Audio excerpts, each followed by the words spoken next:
우리는 살아갈 때에요, 늘 이런 말도 하고 이렇게 듣습니다. 합리적인 선택을 해야 한다. 그래서 우리 자녀들에게도 가르칠 때 합리적인 선택을 해야 돼. 또 우리도 그렇게 배워왔습니다. 그래서 무슨 일이 있으면 늘 그 일에 대한 효율성을 따집니다. 그리고 주판알을 튕겨보면서 계산을 통해서 손익분기점이 설명이 되어지면 그 일을 우리는 해갈 때가 많습니다. 그런데 효율성 면에서도 전혀 이해가 되지 않고 계산을 아무리 해보아도 손익분기점이 설명이 되지 않는 일은 자연스럽게 누가 말하지 않아도 내 삶에서 싹 밀려나 버리는 경우가 너무 많다는 것입니다. 그런데 여러분, 얼마 전에 가장 멋진 모습으로 연기의 인생을 사시다가 세상을 떠나신 고 이순재 씨가 유작과 같이 연기하셨던 연극 셰익스피어의 4대 비극 중에 하나죠. 니오 왕이라는 것이 있습니다. 니오 왕. 이 니오 왕의 연극을 이렇게 보면은 특별한 인물 한 명이 등장을 해요. 그 사람은 왕도 아닙니다. 신하도 아닙니다. 장군도 아닙니다. 우리가 말하는 바보였어요. 바보 광대였어요. 어느 날 니오 왕이 왕자에 딱 앉아 있는 것입니다. 모두가 그 니오 왕만의 눈치를 보면서 신하들은 아첨합니다. 왕이여 너무 멋져요. 찬사합니다. 과장된 충성의 말들을 포장해서 합니다. 왕이여 당신은 태양보다도 밝고 당신의 판단은 신의 뜻과도 같습니다. 막 하면서 왕을 띄워주는 거예요. 그 말을 들은 이 왕, 니오 왕은 흐뭇해하죠. 야, 내 백성들이 나를 이렇게 생각하는구나. 그런데 문제는 뭔 줄 아세요? 그렇게 신하들이 백성들이 하는 그 모든 말 가운데는 진실이 하나도 없었다는 거예요. 그때 한 바보 광대가 길을 지나갑니다. 느닷없이 춤을 추면서 엉뚱한 노래들을 부르기 시작합니다. 그 노래를 부르다가 왕을 보고는 왕에게 이렇게 말해요. 왕이여 당신은 왕관을 딸들에게 주고 머리는 바람에 내주었습니다라고 하는 농담을 던집니다. 그 이야기를 하자 백성들은 저게 무슨 말인지를 다 알아듣고 씩 웃는 거예요. 그런데 그 웃음 속에는 보이지 않는 가시가 숨어 있었기 때문에 백성들은 순간 왕의 눈치를 보고 침묵하는 것이죠. 그것은 감히 왕 앞에서 아무도 말하지 못한 진실을 이 바보 광대가 지금 왕의 가장 약한 부분을 콕 꼬집어서 이야기했기 때문이죠. 여러분, 그렇다면 이 바보 광대가 어떻게 왕 앞에서 아무도 말하지 못하는 이 진실을 말할 수 있었을까? 이유를 설명하지 않는데 저는 이렇게 생각했어요. 그는 바보이기 때문에. 좀 똑똑하고 좀 사리 분별이 있고 뭔가를 아는 사람은 왕의 눈치를 봐야 하니까 진실을 말할 수가 없었어요. 그런데 이 광대는 바보이니까 진실을 말하는 거였어요. 바보처럼 보였으니까 어느 누구도 그를 경계하지 않았고 진실을 말할 수 있었어요. 그런데 이 사실이 우리 기독교 신앙의 한가운데에도 정말 말로 설명하기 어려운 그림 하나가 놓여 있지 않습니까? 바로 그것이 십자가예요. 십자가. 이 십자가는 우리가 늘 생각하고 기억하지만 사실은 누가 봐도 이 십자가는 싸움에서 지는 그림입니다. 이 십자가는 아무리 생각해봐도 내게 이익이 되는 것이 아니에요. 항상 손해받는 방식이에요. 그러니 세상의 눈으로 보면, 세상의 관점으로 보면, 효율성 면에서 보든지 손익분기점을 따져보면 절대로 십자가를 선택하면 안 되는 것이에요. 그러니까 세상적으로 보면 이 십자가는 가장 어리석은 선택이 되는 것입니다. 그런데 오늘 성경을 읽어보면 바울은 그런 그 십자가의 자리로 우리를 지금 데려가고 있지 않습니까?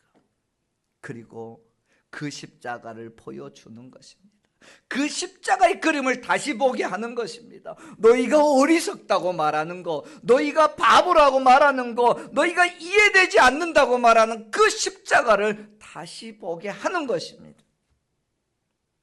왜냐하면 우리가 미쳐보지 못했던 어리석다고 말하고 미련하다고 말하고 효율성 면이나 손익계산으로 도저히 이해가 되지 않는 그것 속에 감춰놓으신 진실이 하나님이 보여주시려고 하는 것이 있었기 때문이라는 것이죠. 여러분들, 요즘 극장가를 찾게 하는 한 영화가 있습니다. 이미 보신 분들도 계실 것입니다. 그 영화 이름이 제목이 신의 악단입니다. 지난 12월 달에 개봉이 되었는데 별로 인기가 없다가 갑자기 역주행을 해서 지금 어제 1월 30일까지 해서 관객동은 80만 명을 돌파했고 판매 예매율 1위입니다. 이 이야기는 북한에서 일어난 사실을 픽션한 영화이기 때문에 사실은 좀 많은 생각을 하게 하였던 것 같아요. 근데 그 영화의 구성들을 보다가 저는 이런 생각을 해보았어요. 그래, 처음에는 그 사람들이 자기들의 요구를 충족시키기 위해서 가짜 신앙을 만들고 가짜 찬양을 하고 가짜 교회를 만들고 가짜를 만들어서 그 가짜를 통해서 자기들이 어떻게 하면 승진하고 자기들이 어떤 성과물로 나타내려고 했지만 그 가짜와 같은 것들을 만들어가는 과정 속에서 십자가의 은혜가 그들에게 느껴지게 만드는 거예요. 어느 날 갑자기 찬양을 하는 동안에 그들 마음속에 감정과 신념의 생각들이 흔들리기 시작합니다. 내가 누려왔던 모든 것들이, 내가 지나왔던 모든 시간이, 모든 것이 은혜, 은혜, 은혜. 찬양을 부르는데 처음에는 아무런 감정 없이 냉랭하게 불러지던 그 목소리들이 그 속에 하나님의 십자가의 은혜가 느껴지기 시작하면서 누군지 모르지만 떨리는 감정으로 불러지기 시작합니다. 내가 이 땅에 태어나 사는 것, 어린아이에서부터 지금까지 숨을 쉬며 꿈을 꾸며 살았던 모든 것이 은혜였다는 사실을 알았기에 그 영화 속의 주인공은 이 찬양을 부르는데 떨리는 목소리로 부르는 거예요. 처음에는 가짜로 시작했던 무대 공연이 점점 그들 속에 가짜 신앙이었는데 꿈틀거리기 시작했고 그 꿈틀거림 속에는 누가 말하지도 않았지만 성령의 소리를 찬양을 통해서 듣는 거예요. 그래서 광야에 서 있는 자기 자신을 보며 광야의 소리를 찾아내게 되고요. 그 다음부터 그들은 자기 자신들에게 진짜와 가짜에 대한 질문을 던지기 시작하는 것입니다. 내가 하고 있는 것이 진짜일까? 정말 내가 하고 있는 것은 가짜 아닐까? 서로가 위험한 상황이니까 말하지 못했지만 모습을 찾아갑니다. 그 영화의 끝자락이 이렇게 끝내줍니다. 아직 주인공은 진짜 하나님을 만나고 예배하고 교회에 있지는 못했습니다. 그러나 그 모든 과정을 마쳤던 그가 이런 고백을 합니다. 마지막 죽음 앞에서 했는데, 하나님, 내가 한 이 선택 잘한 건 맞지요. 왜냐하면 자기가 목숨을 내놓고 그렇게 하나님을 알았던 그 악단들, 승리 악단, 제목은 신의 악단이라는 그 무리들을 죽음에서 살려내는 일을 합니다. 자기 목숨을 던졌거든요. 그 이유가 뭔 줄 아세요? 아직까지는 단 한 번도 진짜를 선택해보지 못해 자기 자신을, 그날 자기는 목숨을 내어놓으면서 진짜를 선택했다고 확신했기 때문이었어. 그래서 그는 죽어가면서도 울지 않고 있습니다. 이 모든 것이 십자가였음을 그는 알았어요. 그래서 저들이 믿는 하나님 신이 있다면 오늘 내가 한 선택 잘한 건 맞지요? 라고 이야기합니다.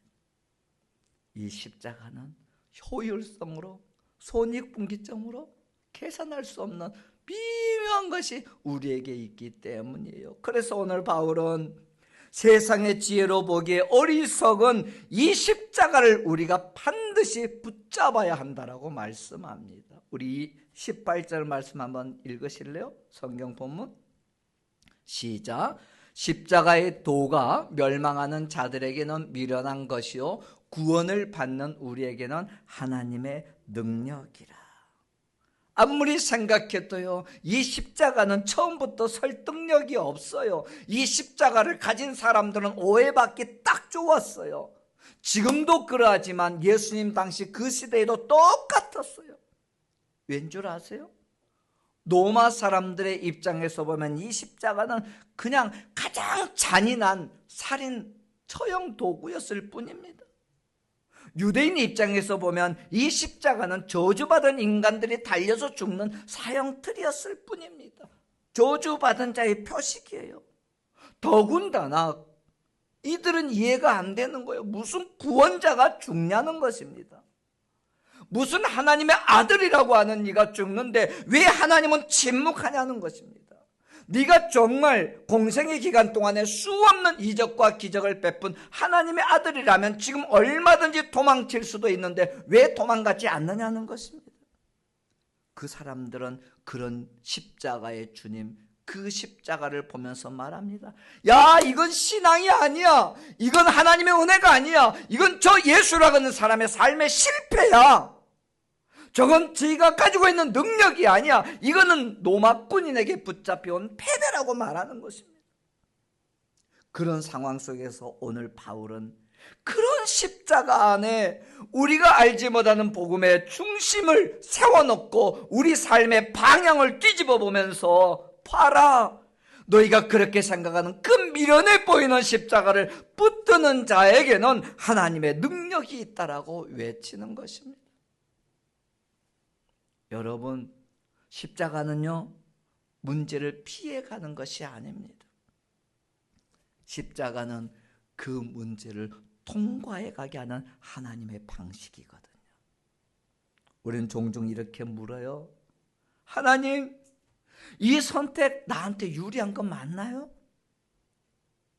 하나님, 내가 이 길 가면 나 살려주는 건 맞나요? 아이, 또 왜 하필이면 이 방식으로 해야만 합니까? 왜 이 십자가 말이 되지 않고 이해가 되지 않는 이 방식으로 해야 됩니까?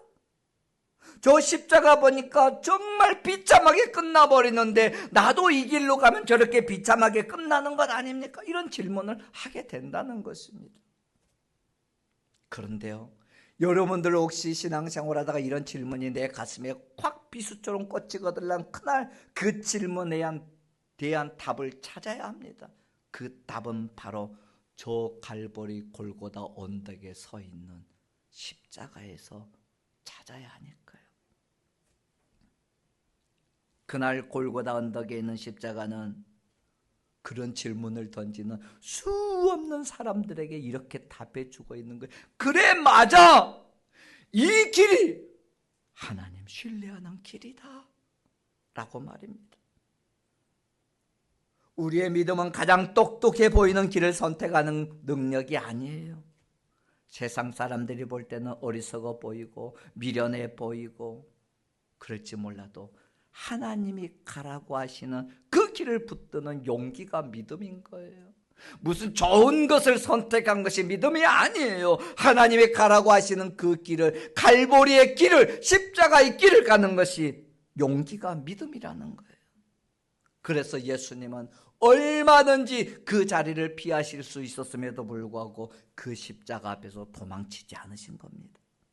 그 십자가 앞에서 변명하시지도 않으셨어요. 그 십자가 앞에서 기적을 보여주시지 않으셨어요. 수많은 사람들이 예수여 부를 때도 그는 침묵하십니다.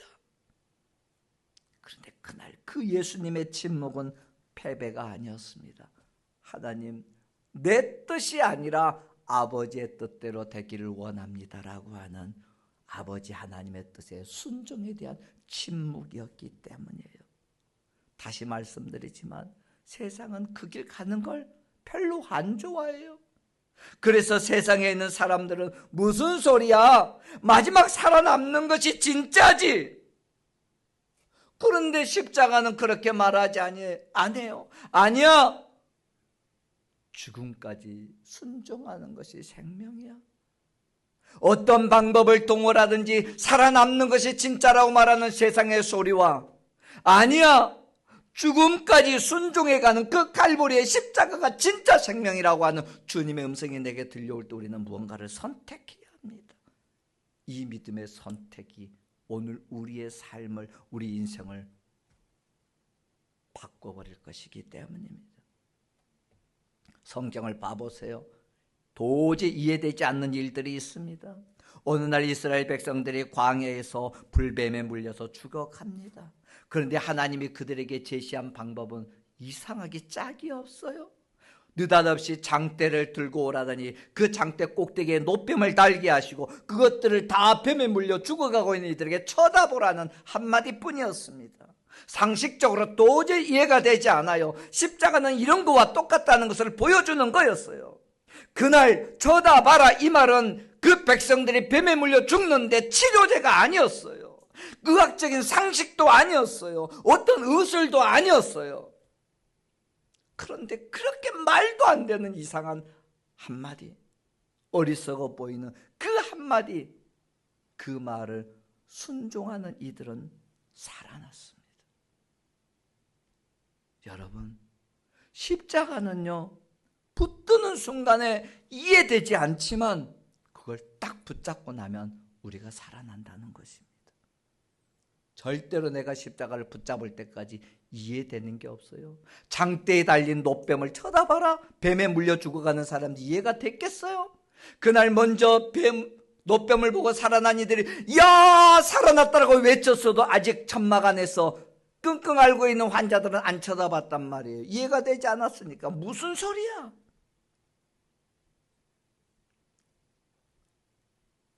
세상 보기에 어리석은 십자가를 우리가 붙들면 살아나는 줄 믿습니다. 아멘. 뿐만 아니에요. 이런 하나님의 능력은 바로 하나님이 그런 어리석게 생각하며 십자가를 선택하는 사람을 통해서 사용하신다는 것입니다. 25절 말씀을 보세요. 어떻게 사용하는지를 이렇게 말해요. 시작. 하나님의 어리석음이 사람보다 지혜롭고 하나님의 약함이 사람보다 강하니라. 다시 한번요. 시작. 하나님의 어리석음이 사람보다 지혜롭고 하나님의 약함이 사람보다 강하니라. 하나님은요 언제나 똑똑하고 준비된 사람을 먼저 부려서 사용하지 않으셨어요. 성경을 보면요 부족해서 말도 못하는 말더듬인 모세를 부르셔서 사용하셨어요.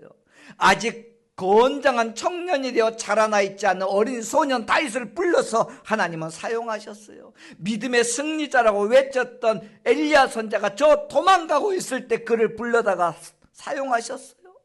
주님의 제자라고 폼되고 있을 때가 아니었습니다. 그 주님을 부인하고 맹세하고 저주했던 베드로를 부르셔서 하나님은 사용하셨어요. 잘 봐보세요. 모세가 됐든지 엘리야가 됐든지 다윗이 됐든지 베드로가 됐든지 공통점이 뭔 줄 아세요? 모두가 보기에도 그들은 그 당시에는 다 부족해 보인 사람들이었다는 거예요. 참 생각해보면 우리는 모세의 위대한 것만 알지만 그가 처음 하나님의 부름을 받을 때 어땠는지 아시죠? 하나님 나 말 못해요. 나한테는 이 일이 적합하지 않아요. 나 말고 다른 사람을 저 바로에게 보내세요라고 말합니다. 그런데 하나님은 모세를 기어이 붙들고 하는 말이 이거였어요. 가라. 외에는 아무 말도 없습니다. 가라. 그러려면 하나님은 그 모세의 입술이라도 고쳐주셔서 말이라도 잘하게 해주셨으면 좋겠는데, 하나님은 모세의 입술을 고치시기보다는 모세가 의지하려고 했던 그 생각, 그 방향을 뜯어 고쳐서 하나님의 일을 하게 하셨습니다. 이스라엘의 위대한 사사의 한 명이었던 기드온을 우리는 기억하십니까? 하나님께 전쟁을 나갑니다. 수많은 사람들이 내가 그들과 함께 싸우겠습니다 하고 군대로 모집합니다. 모았더니 32,000명이나 되는 거예요. 하나님은 아니야, 줄여라, 또 줄여라, 또 줄여라, 또 줄여라, 또 줄여라 해서 32,000명이 자그마치 300명이 될 때까지 하나님은 줄이라고 말합니다. 이거요, 군사적인 전략으로 보면 완전 실패 자살작전 아닙니까? 32,000명이 가서 싸워도 이길까 말까 하는데 300명이요?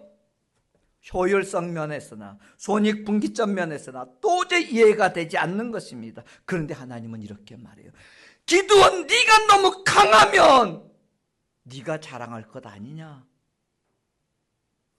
네가 너무 힘세면 네 힘으로 했다고 자랑할 거 아니냐? 하나님은 아니었어요. 일부러 가장 약한 상태일 때 싸움을 시작시켰던 것입니다. 우리는 주님의 제자 베드로 아시잖아요. 얼마나 자신 있게 말합니다. 주님 안 돼요. 내가 주님 이렇게 죽게 놔둘 수 없어요. 그런 베드로가 닭이 울기 전에 예수님을 모른다고 저주하고 부정하고 3번씩이나 뒤돌았었잖아요. 그것 때문에 베드로는 이 이후에 한 번도 큰 소리 치지 않아요. 그런데 그때부터 하나님은 그 베드로를 사용하시는 것입니다. 하나님은요, 자신을 의지하는 사람보다 하나님을 의지할 수밖에 없는 사람을 데려다 사용하시는 겁니다. 자기 지혜가 가득한 사람은요, 하나님의 능력이 들어갈 자리가 없어요. 내가 이런데, 내가 할 수 있는데 하면 하나님이 들어갈 수 없어요. 우리는 자꾸 이런 질문이 내게 오잖아요. 하나님, 나 이 일 해야 되는데 왜 꼭 저 사람입니까?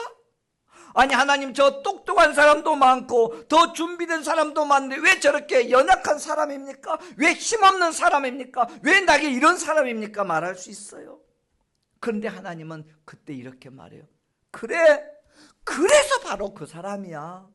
네가 볼 때는 약해 보이고 네가 볼 때는 효율성이 없어 보이고 네가 보면은 손익분기점이 아니지만 하나님은 그때 그래, 그래서 그 사람이야.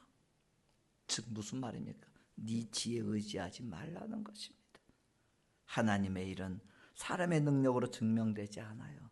하나님의 은혜로 드러나야 하기 때문입니다. 그러므로 따라하십시다. 오직 우리의 자랑은 십자가뿐이다. 이거예요.